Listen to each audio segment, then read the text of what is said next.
And we are live. Why is honor killing a thing in Syria? The internet is kind of exploding right now, talking about this tragic case of this beautiful young Muslim girl who was born in Syria, apparently, or at least her family is from Syria and they migrated to the Netherlands. And later on, she was murdered by her father, her brothers, her mother collaborated, the entire family, simply for the fact that and that's the allegation, as per the WhatsApp messaging from the family, assimilated too much with Western culture. We're gonna jump in here right now. We're gonna talk about what is happening in the Arab world, where is that coming, but I want to make something clear as well. Honor killing is something that happened in other cultures, not only in Islam. Honor killing happened with the Druze. I know cases in the past, rare, but happened among Jews, happened among Christians. But there is something that maybe when people will say that to you, they will try to justify honor killing in Islam. It's not that crazy. It's not only in Islam. But you know what, guys? All these cases that I mentioned happened in these religions as well, but it just happened to be that they were living in Islam or heavily influenced by Arab society. So we can come and say that there's something in the Arab culture, particularly Muslim culture, Arab culture, that in somehow permits this, or obviously it happens. We're gonna dive in. There's quite a lot of crazy stuff to talk about here right now about the whole aspect of honor killing. I'll try to give you some explanations to help you why is it a big thing in Syria. But first, let's watch this interesting video, and then we can talk about it. 28, 2024, this young lady right here, who goes by the name of Rayan, was found dead in a ditch, duct taped, with unspeakable things done to her. And turns out that after the investigation, they found out that it was not some sort of weird creep, random stranger, sadistic individual who she just unfortunately came across, but instead it was her own father and brother. Gets worse. Turns out that the reason why her father and her brother did this to her is because she was no longer willing to wear the hijab. Of course, there was also the posting on social media and talking to boys. So I guess that made it okay. Yeah. Turns out that when questioned about taking this young woman's life, they claim that this was seen as a quote unquote honor killing because she was a disgrace to the family.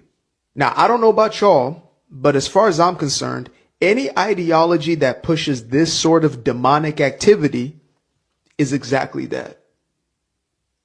And anybody who's got an excuse for it is exactly that. Demonic.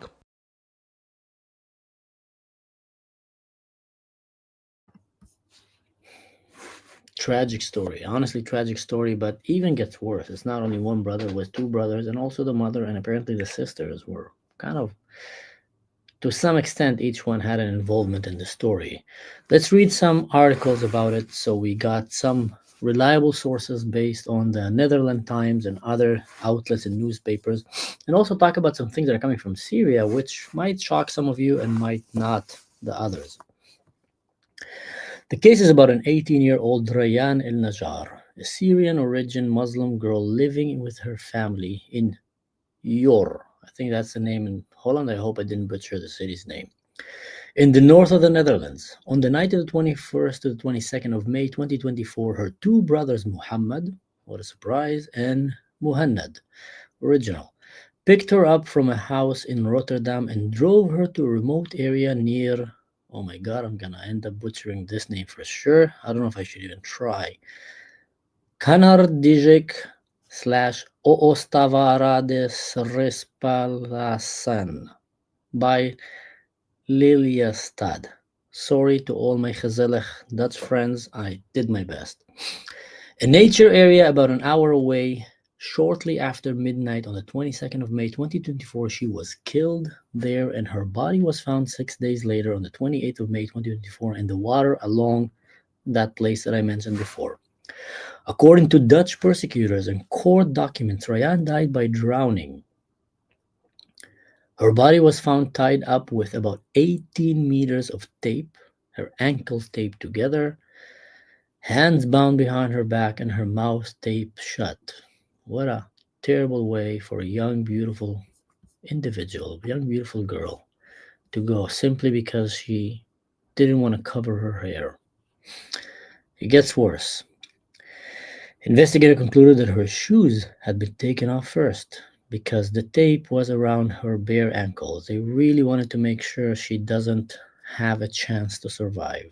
Her phone was thrown into the water, and her phone cases were placed inside her shoes, which were also covered at the scene. One of the phone cases contained fingerprints from her brother Muhammad. Her father's DNA was found on several parts of the tape and also under the nails of 3 of her fingers.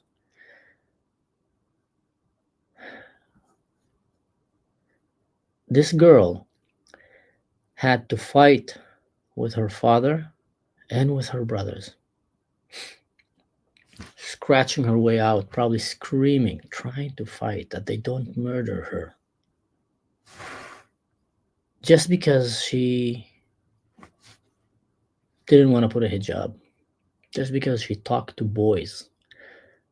Where are the feminists? Where is Mamdani? Where are all these activists that are known to be outspoken when things happen around the world that they see as unjust? They're not shy. They know how to talk. Where are they when these things are happening? This is one case of many. Let's keep reading.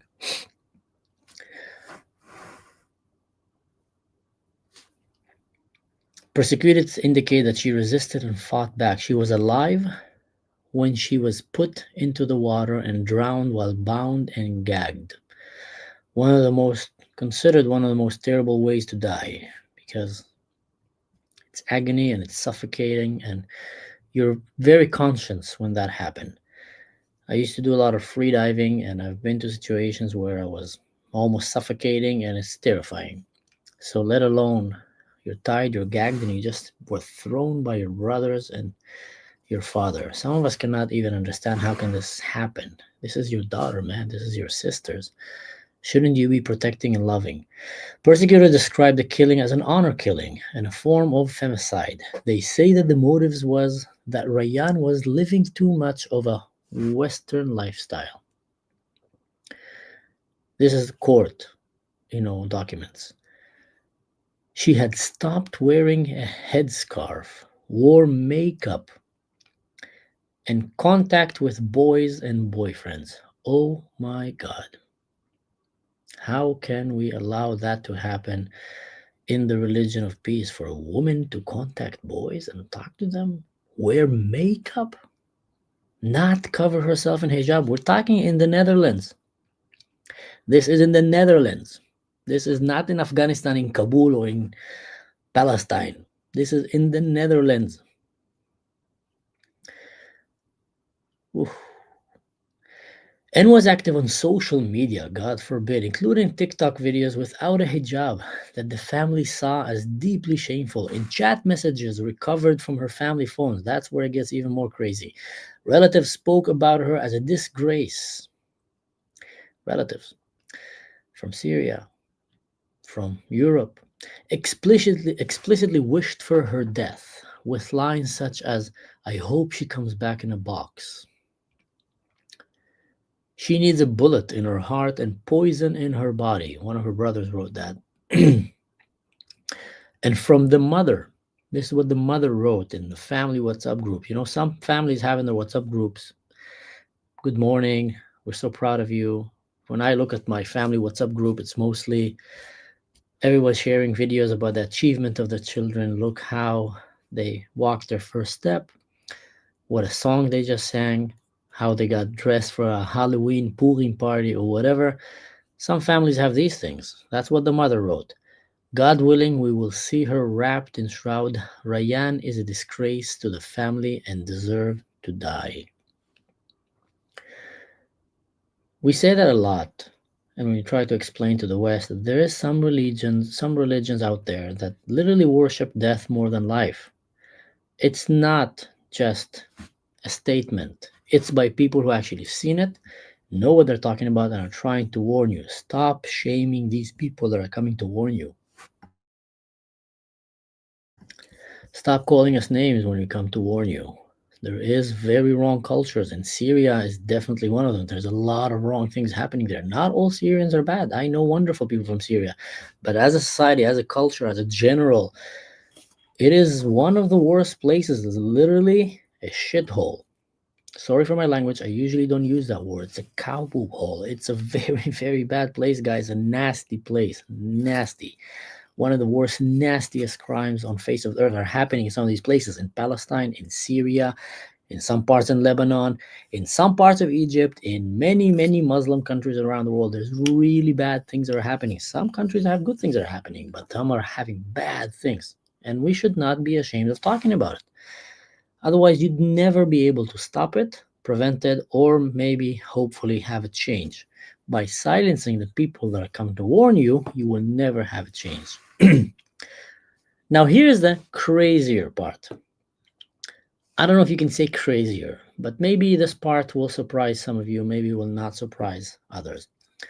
The father, Khalid El Nar, 53 years old, quite a young dad, I would say, is described by persecutors as the driving force that orchestrated and ordered the killing, gave instructions to the son, and was physically present at the scene that night. So basically, the sons went and drove to her. She was living in another place, picked her from her, house, probably convinced her we're just gonna go and talk, or I don't know what, already planning what they want to do, brought her to this warehouse or somewhere kind of in the woods where they did all these things. So look what he's saying here.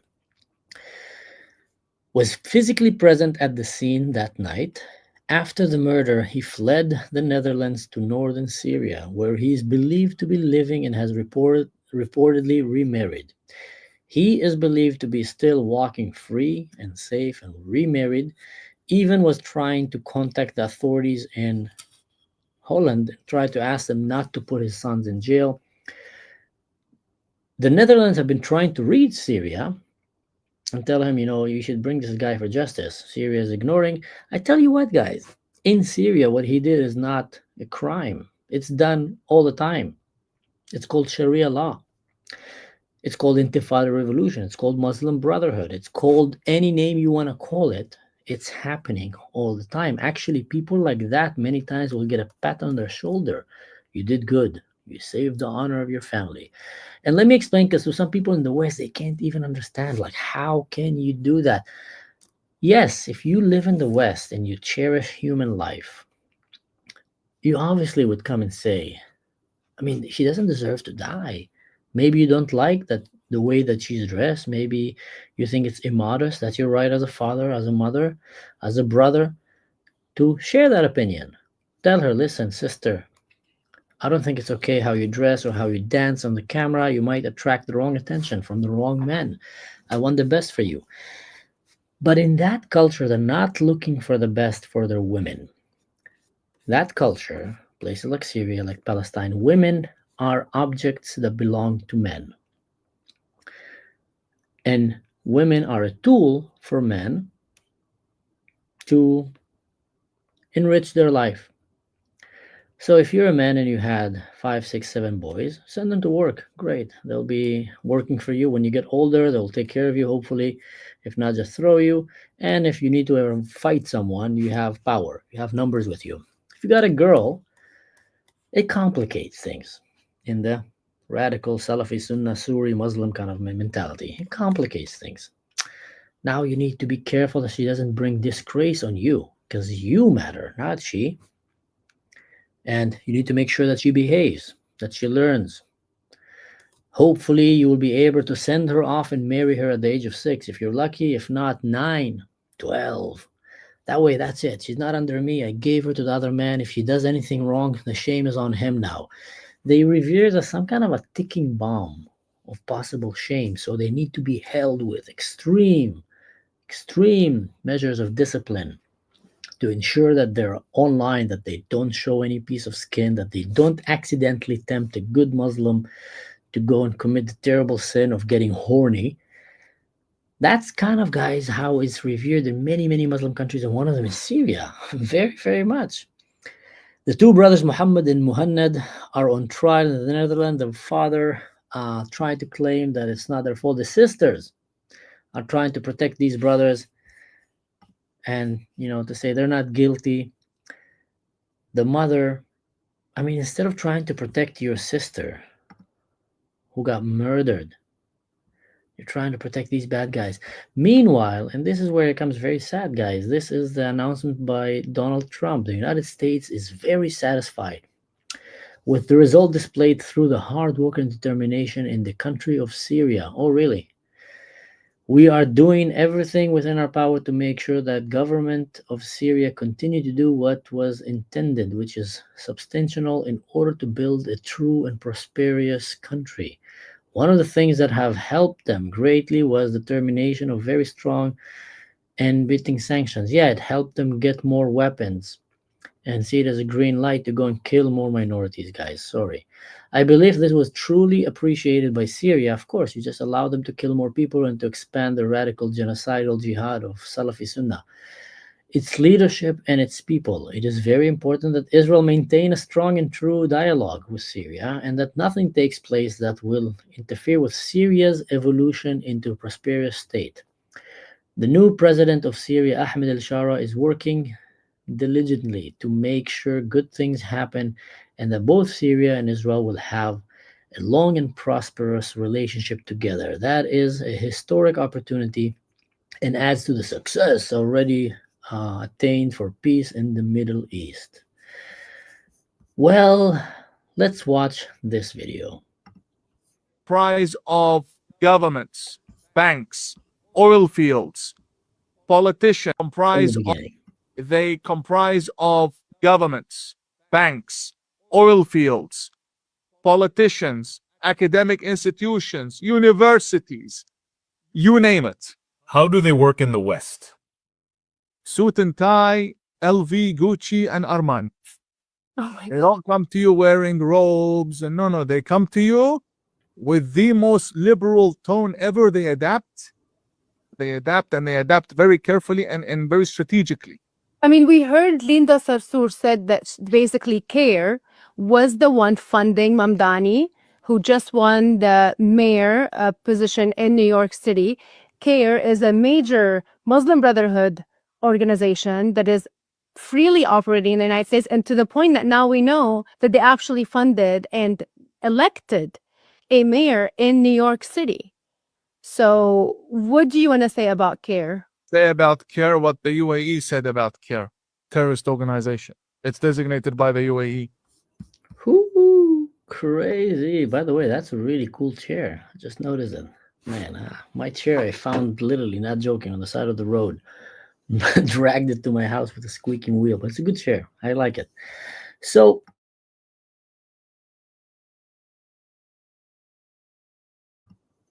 they come to you dressed with a suit, not in rags,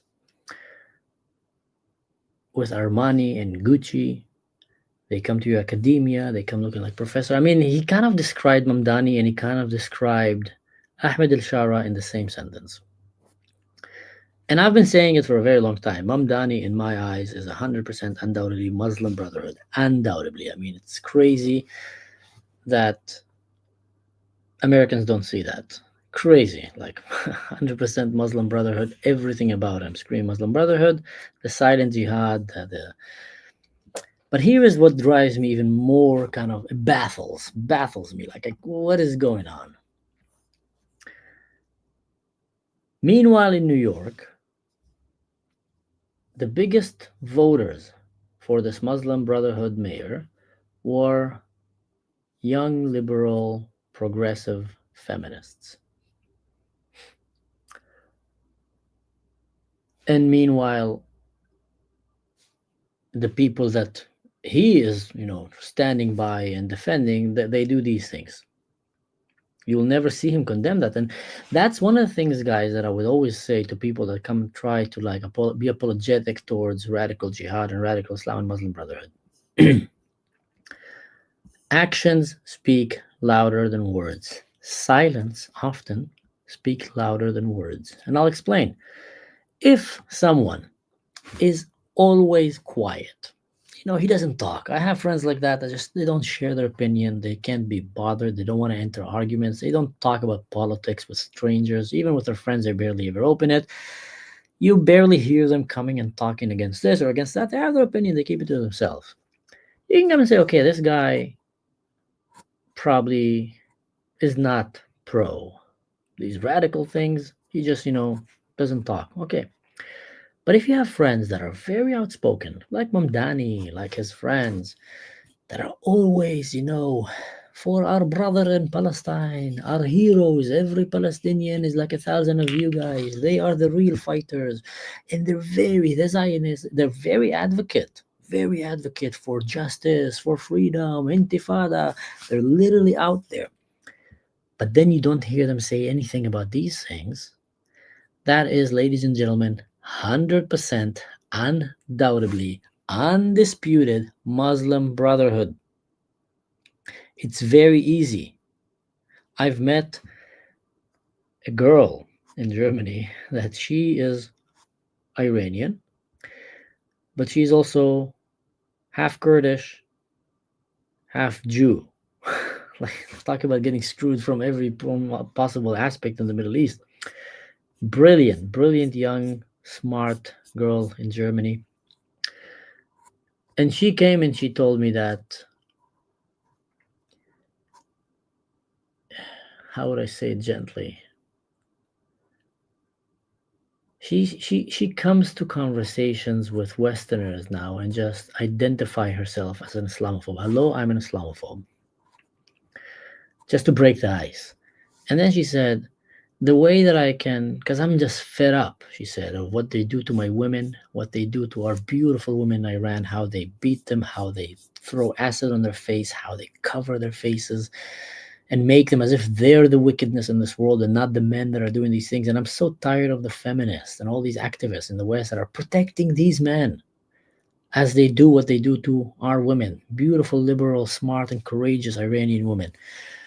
And then she came and she said, one of the ways that I can identify and spot right now if someone is Muslim Brotherhood or not is I ask him, what does he think about these topics? And I'm giving you a freebie. That's a good tip to go by. Said, ask him what does he think about Yasser Arafat. If the answer is not immediately a mass murderer, a very bad guy, literally a terrorist, Muslim Brotherhood. Ask him, what did he think about Gaddafi, about Saddam Hussein? Same thing. If the answer is like, oh my God, terrible people, terrible humans, as they were, Muslim Brotherhood. Ask him, what did he think about Hitler? When you ask Muslims what they think about Hitler, if they don't say immediately, the worst of the human garbage to like literally an evil, the epidemic of evil, very evil man, Muslim Brotherhood. Because they will tell you, yeah, he was misunderstood. They did him bad, like they kind of went Muslim Brotherhood guys. Or a Nazi.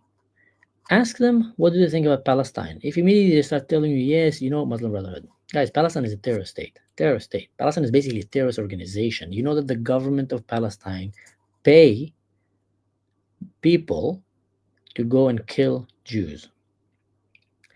We're talking about stabbing children and killing pregnant mothers, like that kind of Jews, not to go and fight soldiers. And if you die in the process of killing innocent Jews, then your family will get money. So that is a terrorist sponsoring government. Now the question is, what happened with the people around? Do they support it or not? Well, the majority of the Palestinians support that.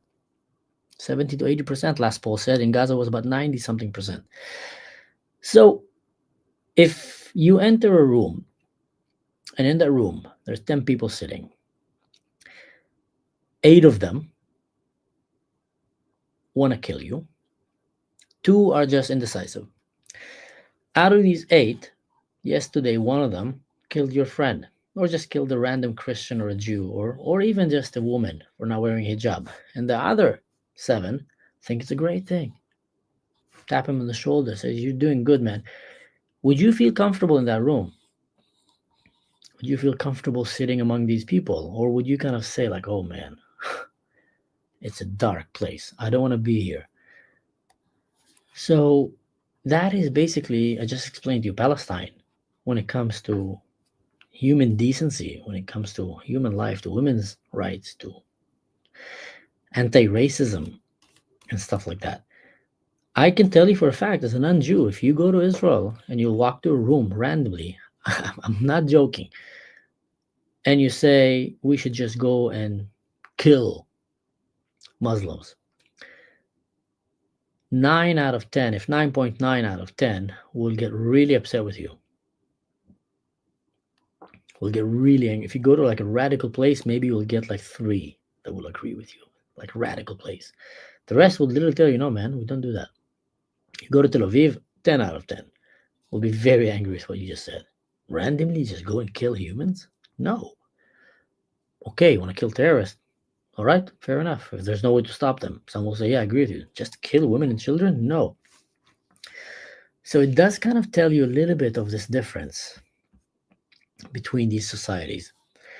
And when it comes to Muslim Brotherhood, guys, one of the, if you go and you ask them face to face, or like among your friends in New York, or in your setting in the West, a lot of times they will give you the answer that you want to hear. No, of course I don't support that. That's terrible. Yeah, no, I don't hate the Jews, just the Zionist idea. Obviously it's like, they're like Nazis. They'll say stuff like that. But if you would ask them even about stuff like pedophilia, do you support for 50 years old men to marry a 6 years old? Well, explain to me what is a woman. They'll start dancing around. Maybe they even tell you, no, it's not okay. But you know what?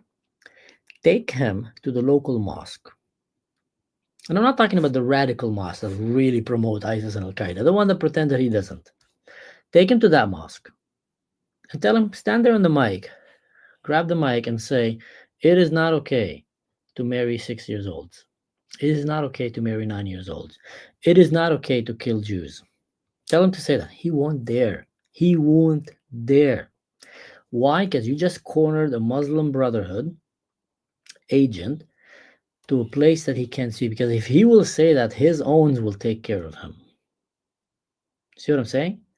So that is a very good tip if you ever want to really bring it to the point. And it's almost impossible because no one is going to do that when you're sitting in a pub just with some friends and you have a Muslim Brotherhood agent sitting among you and just trying to lie to you and soothe you.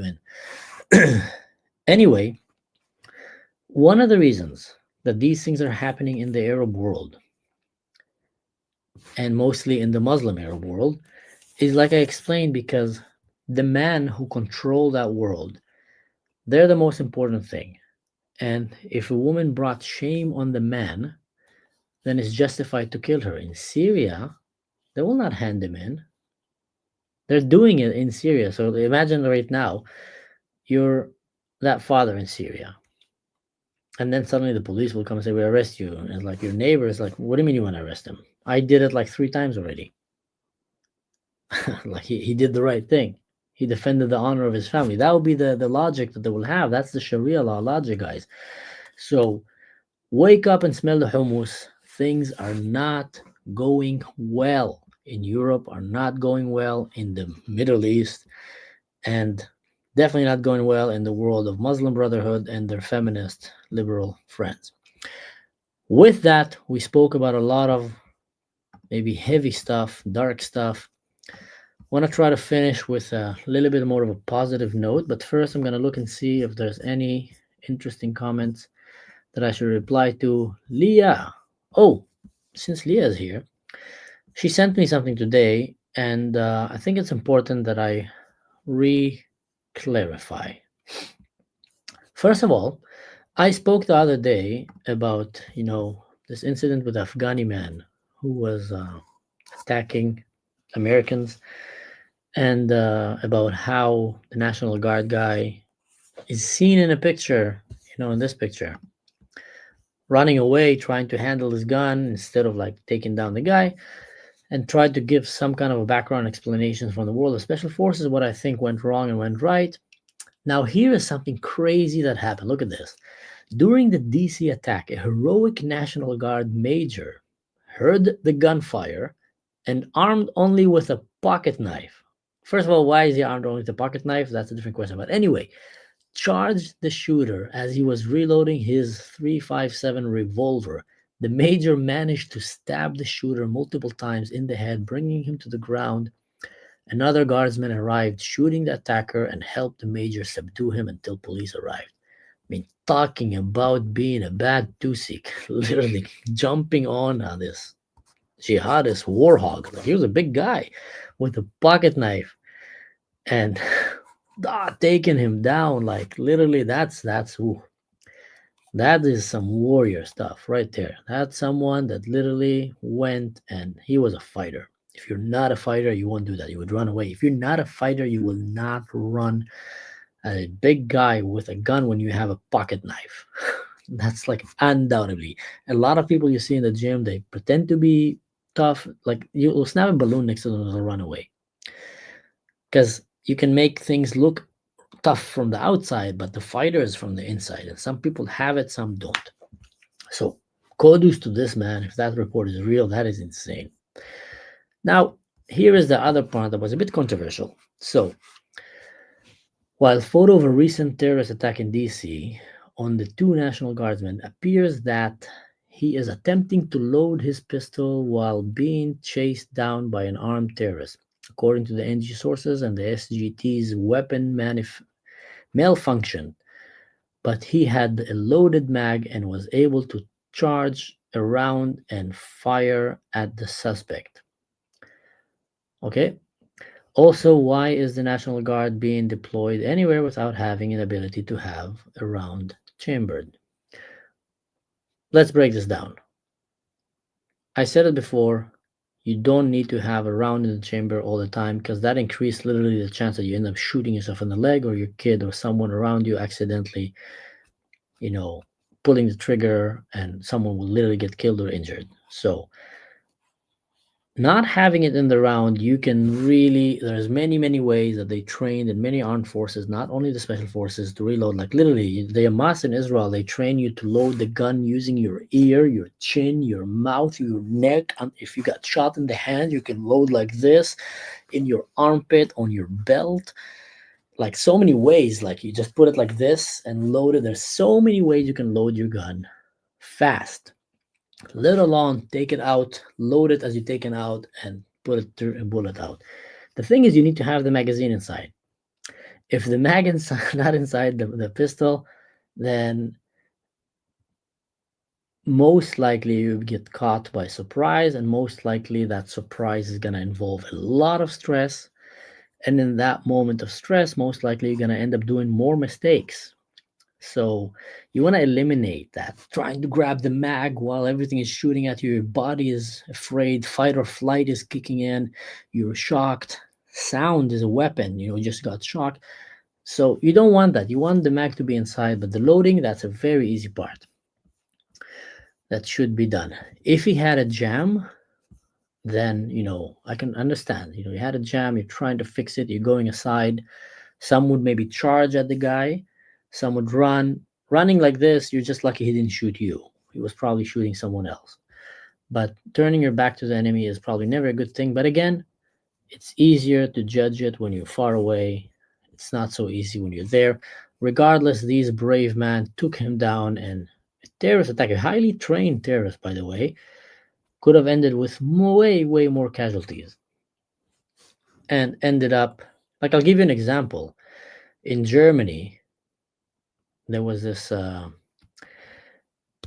think it was Afghani or a Syrian, I don't remember exactly. He came and he started stabbing Germans in a fair. And then with a knife. And then one of the Germans there, like a big guy, jumped on him and started fighting with him, rolling down, fighting with him.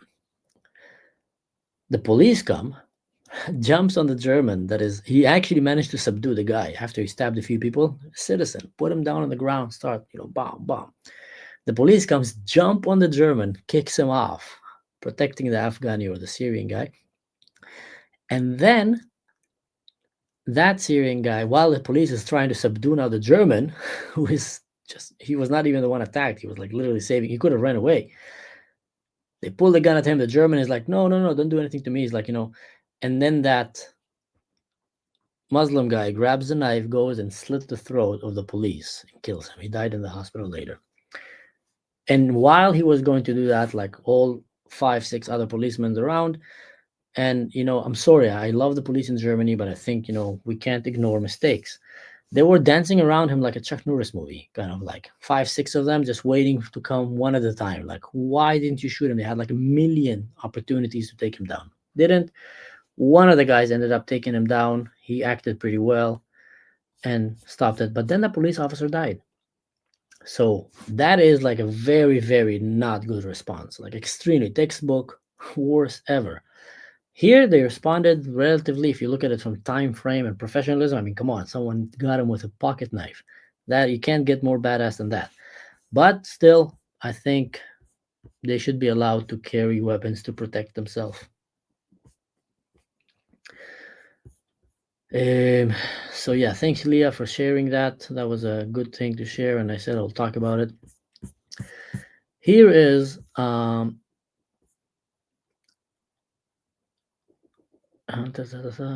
yeah, the policeman died from his wounds. That is true, unfortunately.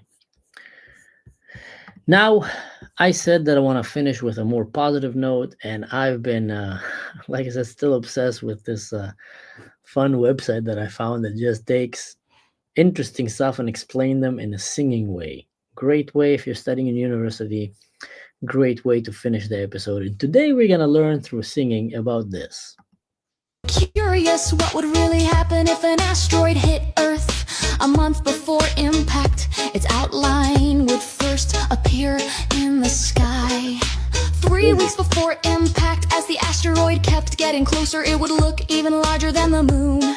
But because of its enormous size, humanity would have no way to stop it. 3 days before impact, the asteroid would enter the moon's orbit, causing massive tidal changes. Tsunamis, hurricanes, and other natural disasters would erupt in an instant. 1 minute before impact, as it plunged through the atmosphere, the immense friction would heat it to a blazing fireball. Then with a deafening roar, it would slam into Earth. The shockwave from the collision would be felt across the entire globe, a force hundreds of millions of times stronger than an atomic bomb. All living creatures on Earth would be fatally struck in that very moment. 5 minutes after the impact, even the last piece of land would be gone.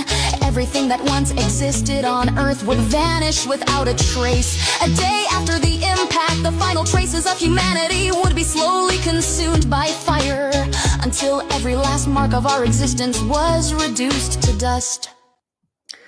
Whoo, that was a heavy one. But the singing, it's pretty good, right? Like that singing makes you listen to it. That singing makes you listen. I wish I had that in university when I was studying some boarding psychology, like long stuff.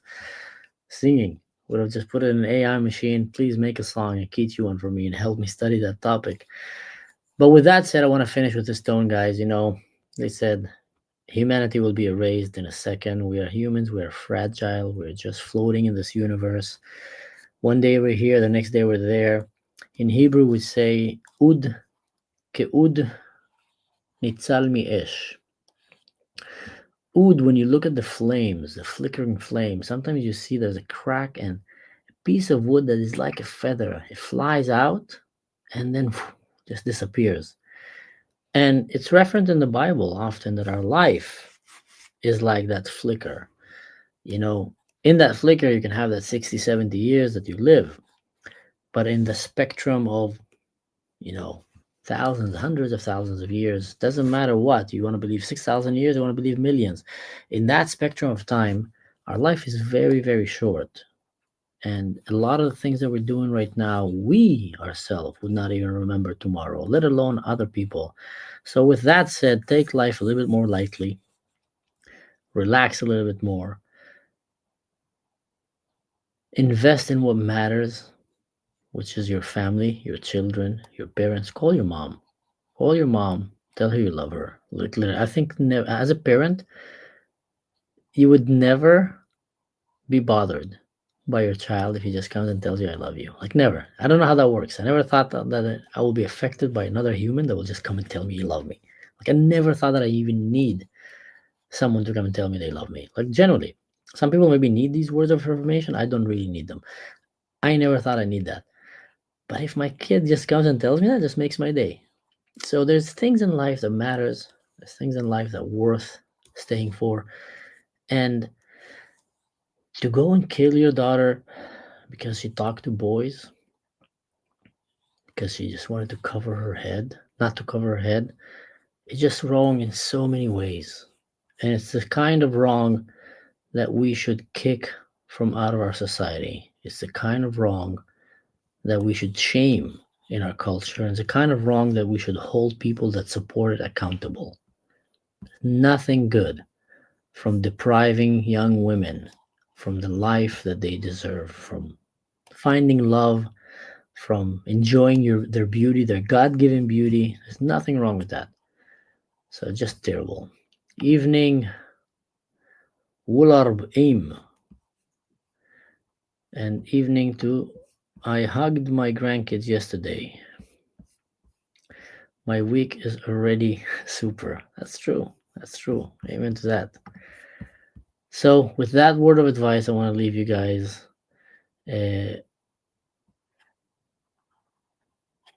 Muhammad bin Salman will laugh out loud for that song. That's why he did not allow the Palestinians to migrate to his land. Muslims among Muslims equal to taqiyya. They're talking about something else, I guess. All right, guys, ladies and gentlemen, thank you so much for sticking around. Just want to remind you, do the like, share, subscribe. Go and check my Patreon if you want to find direct, practical ways to support my work so I can keep doing these videos for you as the channel grow. Let's do a little check right now. We are standing on 5,865 subscribers. Coming close to 60,000, 60K. I want to reach 60K, guys. And I want this channel to keep growing bigger and bigger so our voice will become bigger. I want to remind you as well, you are being part of something huge, something big. You're being part of the only Druze English-speaking podcast on planet Earth, probably the Milky Way. So if you want to help this channel keep growing, I'd appreciate, well, I like to say we, but I'm kind of like doing everything by myself right now. I would actually enjoy if people will come and join and help me. The only problem is, and there is some people that are trying to help me and they're doing a great job, really. Only problem is that the things that I really, really need help with, I'm just really good at making them and I'm really fast at doing them, which is edit. Well, I don't know if I'm really good, but it's like editing.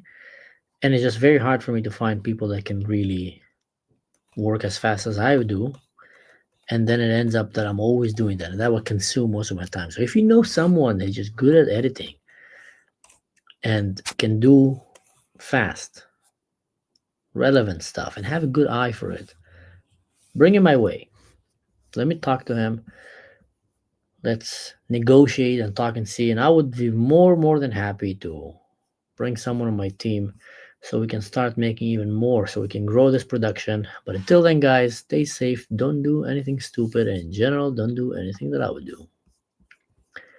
Yalla bye.